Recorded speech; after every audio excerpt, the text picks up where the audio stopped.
PowerToys is a free application created by Microsoft that you can download and install on Windows 11 and Windows 10 to improve further the experience with tools and features to help you be a little more productive. For example, the application includes Windows Manager to make it easier to create different Windows layout. You can use the image resizer to quickly change the size of images with a single click and a tool to bulk rename files. Hello guys, and welcome back to my YouTube channel Shaem Tech BD. Today I will discuss how to install PowerToys on Windows 11. I have a request: if you are new to channel, please subscribe and stay with us. Open Microsoft Store.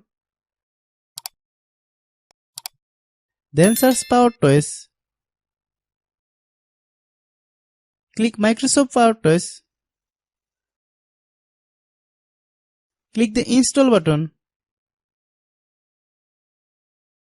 Once you complete the step, the latest stable version of the PowerToys will be installed on your computer. Hope you understand. I have a request: if you are new to channel, please subscribe and stay with us. By watching my tutorial for more tech videos, you can subscribe.